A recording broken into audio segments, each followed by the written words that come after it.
Hello student, हम लोग इस वीडियो में केमिस्ट्री के very most important question discuss करेंगे जिसके थ्रू आप 2020 entrance exam nursing paramedical pharmacy में क्वालिफाई कर सकें और जो कोर्स आप लोग को नर्सिंग पैरामेडिकल फार्मेसी के करना चाहते हैं आप लोग कर सकें 2020 में ही।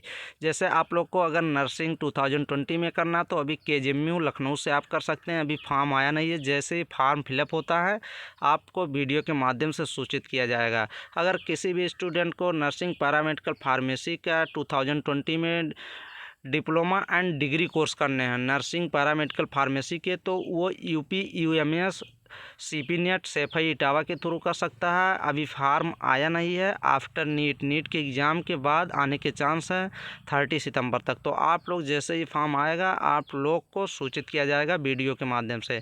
बस आप लोग चैनल पे बने रहिए और केमिस्ट्री फिजिक्स बायोलॉजी तीनों टॉपिक के क्वेश्चन कराए जा रहे हैं मेरे चैनल पे। आप लोग चैनल को ज़रूर जाएँ वहाँ पे और वीडियो और कॉन्सेप्ट एकदम आप क्लियर करें। तो आप लोग स्टूडेंट अभी से पढ़ाई शुरू कर दीजिए। 8 से 10 घंटे डेली पढ़िए, 4 घंटा यूट्यूब मेरे चैनल पे पढ़िए और 4, 5, 6 घंटा बुक से पढ़िए। बुक भी होनी चाहिए तो आप लोग कंपटीशन वाली बुक ले लीजिए। मैं व्हाट्सअप डिस्क्रिप्शन बॉक्स में व्हाट्सअप नंबर दे दिया हूँ, उसमें आप लोग ज्वाइन करके और बुक की लिंक उसमें आप ले सकते हैं और ख़रीद सकते हैं। तो चलिए स्टूडेंट, हम लोग क्वेश्चन नंबर फर्स्ट डिस्कस करते हैं, जो कि क्वेश्चन पूछा भी गया है। कह रहा the artificial sweetener that has the highest sweetness value in comparison to cane sugar. जो केन शुगर दिया गया है, शर्करा दिया गया है, कह रहा है शर्करा की तुलना में कौन सा आर्टिफिशियल स्वीटनर में मिठास का मान सबसे अधिक है। तो फर्स्ट ऑप्शन क्या दे रहा है, सुक्रालोज दे रहा है, बी ऑप्शन एस्पार्टेम दे रहा है, सी ऑप्शन साइक्रिन और डी ऑप्शन एलिटेम दे रहा है। तो एलिटेम एक आर्टिफिशियल स्वीटनर है जिसका मिठास जो होता है का मान जो होता है शर्करा के मान का 1000 गुना होता है। तो ऑप्शन नंबर डी सही करेंगे, ऑप्शन नंबर डी सही हो जाएगा। सुक्रालोज दिया गया है, एस्पार्टेम, साइक्रिन, एलिटेम। तो एलिटेम 1000 गुना अधिक होता है केन शुगर से, क्या किसके स्वीटनर के स्वीटनेस के। तो ये देख लीजिए, इसका एक्सप्लेन भी किया गया है। Alitame is artificial sweetener that has 1000 time that sweetness value of cane sugar. Cane sugar से 1000 टाइम अधिक स्वीटनर इसमें अधिक होती है, किसमें, एलिटेम में। नेक्स्ट क्वेश्चन नंबर कह रहा है choose the correct IUPAC name of the compound. ये कंपाउंड दिया गया है, हम लोग को IUPAC नेम देखना कौन करेक्ट है। एक क्वेश्चन IUPAC से पूछा ही जाएगा और आप लोग एकदम IUPAC क्लियर कर लीजिए। अभी मैं कुछ लॉकडाउन के बाद एकदम IUPAC का रूल बता दूंगा कैसे IUPAC निकालना है। बट अभी क्वेश्चन देखिए, कह रहा है आप लोग को सबसे फर्स्ट में एक लंबी श्रृंखला चैन देखनी होती है, कौन सबसे लंबी है, और काउंट वहाँ से करनी होती है जहाँ पे फंक्शनल ग्रुप आपको पहले नज़दीक दिखाई दे। तो ये देख लीजिए, यहाँ से अगर इधर से हम करेंगे तो फंक्शनल ग्रुप सेकंड पे आएगा, और या इधर से करेंगे तो फंक्शनल ग्रुप जो ट्रिपल बॉन्ड होता है यहाँ पे आएगा। बट ट्रिपल बॉन्ड की प्रायोरिटी सबसे अधिक देते हैं। तो first, second, third carbon, fourth carbon, 5, 6 carbon hexane आना चाहिए।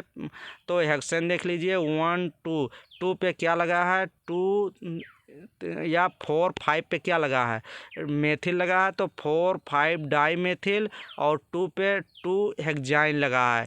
ट्रिपल बॉन्ड लगा है तो आइन हो जाएगा, YNE। अगर डबल बॉन्ड होता तो इन हो जाता, बट यहाँ ट्रिपल बॉन्ड है तो आइन हो जाएगा। तो ऑप्शन नंबर आप भी सही कर दीजिए।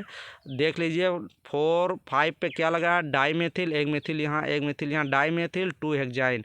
इसका एक्सप्लेनेशन भी देख लीजिए, ये आप लोग यहाँ से एकदम क्लियर कर लीजिए। 1, 2, 3, 4, 5, 6 दे रहा है, 4, 5 डाई मेथिल, 2 हेक्साइन इसका आंसर हो जाएगा। Next question number, alizarin is an example of. Alizarin जो होता है वो किसका एग्जाम्पल, किसका उदाहरण होता है, ये आप लोग को बताना है। क्वेश्चन इंपॉर्टेंट है, पूछा भी गया है। एलिजेरिन क्या होती है, एलिजेरिन जो होती है ये एक एंथ्रोक्विनोन डाई होती है। डाई मीन्स रंजक होते हैं। तो ऑप्शन नंबर कौन सा सही हो जाएगा, ऑप्शन नंबर डी ही सही हो जाएगा। इसमें फर्स्ट ऑप्शन ट्रायल डाई दिया गया, B option azo dye, C option में बैड डाई और डी ऑप्शन में एंथ्राक्विनोन डाई। तो ऑप्शन नंबर डी सही हो जाएगा। एलिजेरिन एंथ्रोक्विनोन डाई होती है। और ये देख लीजिए, एक्सप्लेनेशन इंपॉर्टेंट है। एलिजेरिन इज एंथ्रोक्विनोन डाई होती है। It gives bright red colour with aluminium and blue colour in barium. तो ये एल्युमिनियम के साथ एल्जीरिन कौन सी कलर देती है और बेरियम के साथ कौन सी कलर देती है? तो एल्युमिनियम के साथ ब्राइट कलर देती है, BRIGHT। ब्राइट मीन्स होता है चमकदार, और ब्लू मीन्स क्या होता है? ब्लू कलर देती है किसके साथ? बेरियम के साथ नीला कलर देती है, ब्लू कलर देती है। तो ये भी आप लोग नोट डाउन कर लीजिए। Next question number, in a period item with smallest radius generally is. कह रहा है पीरियड में अगर आप लेफ्ट टू राइट जाएंगे, आप क्या पीरियाडिक टेबल आपको हर एलिमेंट के बारे में पता होना चाहिए, ग्रुप पता होना चाहिए, पीरियड पता होना चाहिए, कौन एलिमेंट क्या है, कौन अधिक इलेक्ट्रोनेगेटिविटी है, कौन अधिक इलेक्ट्रोपॉजिटिव एलिमेंट है, तो कौन सबसे भारी है, ये सब पता होना चाहिए। S block, P block, D block और एफ ब्लॉक सबको पता होना चाहिए। ये अगर पीरियड में जाएंगे, लेफ़्ट टू राइट जाएंगे, तो आप लोग का क्या साइज़ क्या होती है? साइज़ जो होती है वो डिक्रीज होती है। साइज़ क्या होती है? डिक्रीज होती है। और टॉप टू बॉटम अगर आएंगे, टॉप टू बॉटम आएंगे तो साइज़ क्या होती है? इंक्रीज होती है। ये आपको पता होना चाहिए। लेफ़्ट टू राइट जाने पे इलेक्ट्रोनेगेटिविटी जो होती है वो बढ़ती है, और इलेक्ट्रोनेगेटिविटी लेफ़्ट टू राइट बढ़ती है और टॉप टू बॉटम घटती है। ये सब पता होना चाहिए। तो कह रहा है period atom with smallest radius chalcogen दे रहा है, हाइलोजन दे रहा है, और एरोजन्स दे रहा है, और पिनेकोजन्स दे रहा है। तो पिनेकोजन्स मतलब क्या होता है? नाइट्रोजन फैमिली को पिनेकोजन्स कहते हैं, कैल्कोजन फैमिली ऑक्सीजन फैमिली को कहते हैं। तो ये हम लोग को हाइलोजन जो होता है ये इसका स्मॉलेस्ट रेडियस होगा। तो ऑप्शन नंबर बी ही करेक्ट हो जाएगा, क्योंकि पीरियड में moving left to right Z effective increase होती है, जो इफेक्टिव होती है वो इंक्रीज होती है। सो एटॉमिक साइज डिक्रीज होती है, एटॉमिक साइज जो होती है वो घटती है। For inert gas van der Waals radius is consider so it is bigger in size at compare to halogen. Next question number, which of the following species has oxygen? Oxygen bond किस में present होता है? Cr2O7 2 negative, MnO4 negative दिया गया, ion दिया गया, और CrO4 2 negative. तो इसमें ऑक्सीजन बॉन्ड जो होता है इसमें CrO5 में होता है। CrO5 को क्या कहते हैं? क्रोमियम परऑक्साइड होती है। इसको अगर हम ब्रेक डाउन करेंगे ऑक्साइड के रूप में तो CrO3 कर लीजिए, .O2 कर लीजिए। ये ऑक्सीजन करेंगे परऑक्साइड में -1 कितना होता है? वो ऑक्सीजन किस में? परऑक्साइड ऑक्सीजन में -1 ऑक्सीडेशन होता है। और इसमें एक भी क्वेश्चन पूछता है, इसका स्ट्रक्चर आप लोग बना लीजिए, क्रोमियम कर दीजिए, और यहाँ पे एक बॉन्ड यहाँ से कितना ऑक्सीजन लगा? CrO5 एक ऑक्सीजन यहाँ लगाइए, एक यहाँ पे, और इसको बॉन्ड बना दीजिए ऑक्सीजन के बीच बॉन्ड में, और एक डबल बॉन्ड बना लीजिए। कितना क्रोमियम कितना बॉन्ड बनाता है? 6 बॉन्ड बनाता है, क्योंकि इसका ऑक्सीडेशन नंबर 6 होता है। ये भी क्वेश्चन पूछा जाता है कि CrO5 इसका एक नाम भी होता है इस स्ट्रक्चर का। बटरफ्लाई स्ट्रक्चर कौन देता है? CrO5 BUTR butter FLY fly, butterfly structure show करता है। तो ये CrO5 का पूछा जाता है। Cr का कितना ऑक्सीडेशन नंबर होता है? तो ऑक्सीडेशन जो होता है उसका 6 होता है, +6। ये भी आप लोग नोट डाउन कर लीजिए। तो CrO5 में ऑक्सीजन बॉन्ड पाई जाती है। तो ऑप्शन नंबर सी करेक्ट हो जाएगा। ये देख लीजिए इसका स्ट्रक्चर बनाया गया एक्सप्लेनेशन में। Next question number, urea can be detected by. ये क्वेश्चन नंबर थर्मोकेमिस्ट्री से पूछा गया है, और केमिस्ट्री से ये यहाँ इस टॉपिक से क्वेश्चन पूछे जाते हैं और पूछे भी गए हैं। 17, 19, 18 सभी में पूछे गए थे। तो which of the following is intensive? एक इंटेंसिव प्रॉपर्टी होती है और एक एक्सटेंसिव प्रॉपर्टी होती है। ये दोनों आप लोग को नोट डाउन भी कर लेना है। अगर पहले आप लोग नोट डाउन कर लीजिए, फिर ये क्वेश्चन कराएंगे तो आप लोग को तुरंत आप लोग सॉल्व करेंगे। ये देखिए इसका आप लोग नोट डाउन कर लीजिए सभी। ये देखिए थर्मोडायनेमिक्स प्रॉपर्टी है, ये इंटेंसिव प्रॉपर्टी है, और ये एक्सटेंसिव प्रॉपर्टी आप लोग नोट डाउन कर लीजिए। इंटेंसिव प्रॉपर्टी जो होती है वो independent of mass of the system, independent होती है, डिपेंडेंट नहीं होता है मास ऑफ सिस्टम पे। और एक्सटेंसिव प्रॉपर्टी जो होती है वो dependent on the mass of the system, किसी भी सिस्टम के मास पे ये डिपेंड होती है। तो एक्सटेंसिव प्रॉपर्टी वही होती है। तो आप लोग इसके एग्जाम्पल इम्पॉर्टेंट हैं। इंटेंसिव प्रॉपर्टी के लिख लीजिए, pressure, temperature, density, concentration, melting point, boiling point, surface tension और विस्कोसिटी ETC। और एक्सटेंसिव प्रॉपर्टी लिख लीजिए, मास लिख लीजिए, वॉल्यूम लिख लीजिए, internal energy, heat capacity, enthalpy, entropy और हेल्महोल्ट्ज एनर्जी और गिब्स एनर्जी, ये लिख लीजिए एक्सटेंसिव प्रॉपर्टी में। तब आप क्वेश्चन अगर सॉल्व करेंगे, और क्या पूछा था उसमें इंटेंसिव प्रॉपर्टी पूछ रहा है, तो उसमें ऑप्शन में अभी देखेंगे कौन सा सही हो जाएगा। आप लोग ये एकदम क्लियर नोट डाउन कर लीजिए।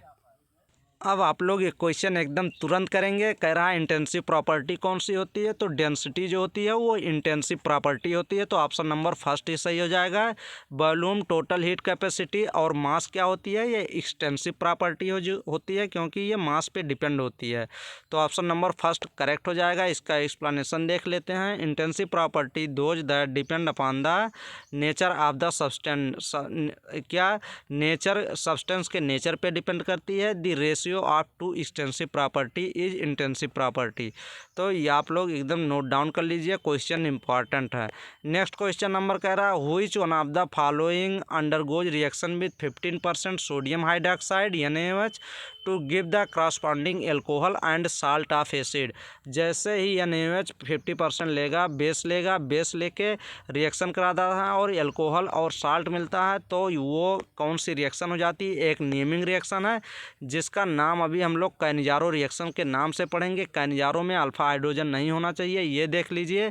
बेंजल्डिहाइड बिल्ड देती है कैनिजारो रिएक्शन विथ ट्रीटमेंट। अगर NaOH 50% लिया जाए और प्रोड्यूस क्या करेगा, बेंजिल एल्कोहल एक बनाएगा और सोडियम साल्ट। किस जो बेंजल्डिहाइड लिया गया तो बेंजोएट साल्ट बनाएगा।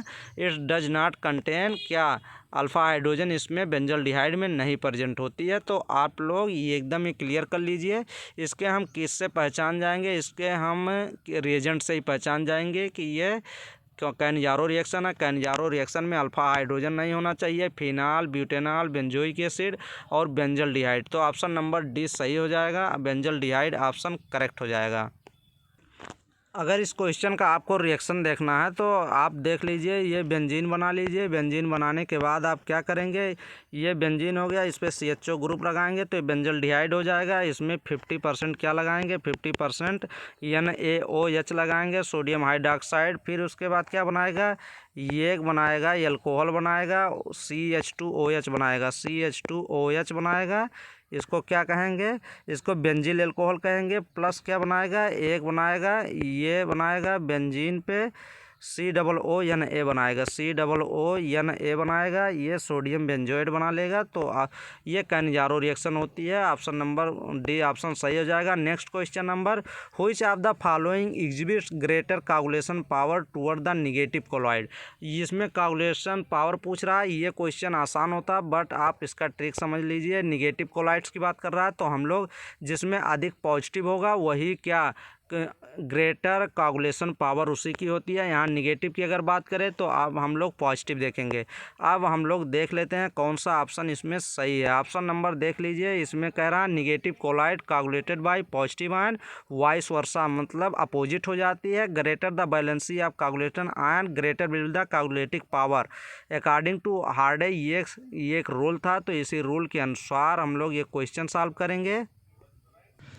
ये क्वेश्चन जो दिया गया है, ये किसका रूल था, हार्डी-सुल्से का रूल था। हार्डी-सुल्से का नियम यह था कि जो स्कंदन आयन जिसकी कोagulating वैलेंसी जिसकी सबसे अधिक होती है, उसकी कोagulating पावर भी सबसे अधिक होती है। तो इसमें देख लीजिए, आयन हम लोग को देखना है सबसे अधिक पॉजिटिव आयन किसकी है। तो ZnSO4 में जो होती है, इसमें Zn+2 में ब्रेक होता है, और Na3 में Na जो ब्रेक होगा ये कितने में, प्लस में ब्रेक होगा 3Na में। और AlCl3 जो ब्रेक होगा इसमें एल्युमिनियम +3 में ब्रेक होता है। तो और K4 में 4K पॉजिटिव एक पॉजिटिव में ब्रेक होती है। तो इसमें ऑप्शन नंबर डी ही सही हो जाएगा, क्योंकि AlCl3 में धनात्मक आयन जो होता है स्कंदन आयन की संयोजकता उत्तम होती है, पॉजिटिव आयन की जो होती है +3 होती है, इसलिए यह ऋणात्मक कोलॉइड को स्कंदित करने के लिए दिए गए स्कंदन कारकों में से सर्वाधिक प्रबल स्कंदन कारक होती है, कोगुलेटिंग पावर सबसे अधिक होती है। ऑप्शन नंबर सी करेक्ट हो जाएगा। Next question number important question है, कह रहा है मिथनोइक एसिड जो होती है ये क्या होती है। तो मिथनोइक एसिड को हम लोग को देखना है, मिथनोइक एसिड के बारे में पढ़ना है। तो हम लोग को मिथनोइक अम्ल को कह रहा है कि अगर कंसंट्रेशन H2SO4 के साथ इसको क्या करेंगे, हीटेड करेंगे, गर्म करेंगे, तो क्या हमें मिलेगा। अब मिथनोइक एसिड का फार्मूला आप लोग को पता होना चाहिए। मिथनोइक एसिड का फार्मूला होता है HCOOH। HCOOH को सांद्र H2SO4 के साथ क्या करेंगे, कंसंट्रेशन H2SO4 के साथ क्या करेंगे, हीट करेंगे, तो हम लोग को क्या मिलेगा, हम लोग को कार्बन मोनोऑक्साइड प्लस वाटर मिलता है, CO प्लस H2O वाटर मिलेगा। तो इसमें कार्बन मोनोऑक्साइड का ऑप्शन दिया गया है, ऑप्शन नंबर फर्स्ट ही करेक्ट हो जाएगा। इसका एक्सप्लेनेशन देख लीजिए, ये दिया गया है, यहाँ कंसंट्रेशन H2SO4 को कार्बन मोनोऑक्साइड प्लस वाटर निकल रहा है। Next question number important question है, glucose when treated with concentration HNO3। HNO3 क्या है, ये मोस्ट ऑक्सीडाइजिंग एजेंट होता है, ये दूसरे एलिमेंट को ऑक्सीडाइज कर देता है, खुद रिड्यूज हो जाता है। तो ये क्या कह रहा है, कंसंट्रेशन HNO3 के जब ग्लूकोज के ऊपर लगाते हैं तो क्या होता है, ये रिएक्शन देख लीजिए। ग्लूकोज का स्ट्रक्चर आप लोग बना लीजिए, ये 1 कार्बन 2 3 4 5 6 कार्बन लगा लीजिए। यहाँ पे OH लगता है, यहाँ H, यहाँ OH, वहाँ H, यहाँ 2 OH साथ में। बट ये कंसंट्रेशन HNO3 है। कंसंट्रेशन HNO3 क्या करता है, प्राइमरी अल्कोहल को चेंज कर देता है एसिड में। बट यहाँ जो ये कीटोन ग्रुप दिया गया है इसको भी किस में चेंज कर देता है, एसिड में। तो ये एसिड में चेंज कर देता है, एसिड में चेंज करेगा तो ये क्या हो जाएगा। मान लीजिए अगर कोई रिएक्शन में कंसंट्रेशन HNO3 ऑक्सीडाइजिंग एजेंट लगा है तो ये चेंज कर देता है, जैसे कार्बोक्सिल ग्रुप को और प्राइमरी अल्कोहल को ये चेंज कर देता है किसमें, एसिड में। तो साइक्रिक एसिड ऑप्शन नंबर सही हो जाएगा, साइक्रिक एसिड में चेंज हो जाता है, तो ऑप्शन नंबर बी करेक्ट हो जाएगा। इसके नेक्स्ट क्वेश्चन नंबर हम लोग नेक्स्ट वीडियो में करेंगे स्टूडेंट आप लोग को वीडियो और चैनल ग्रो करवाना है, क्योंकि मेरा ये न्यू चैनल है। आप लोग वीडियो को ज़रूर शेयर करें। जिस स्टूडेंट को नर्सिंग पैरामेडिकल फार्मेसी अपने रिलेशन अपने फ्रेंड्स में को बताएं करना है 2020 में, तो वो फिजिक्स केमिस्ट्री बायोलॉजी के क्वेश्चन मेरे चैनल पे कर सकता है। और चैनल को शेयर करें, अपने व्हाट्सएप ग्रुप फ्रेंड्स सभी जगह शेयर करें और चैनल को तेज़ी से आप लोग ग्रो कराइए। तो थैंक यू, धन्यवाद। नेक्स्ट वीडियो में हम लोग अच्छे क्वेश्चन के साथ मिलेंगे। थैंक यू, धन्यवाद।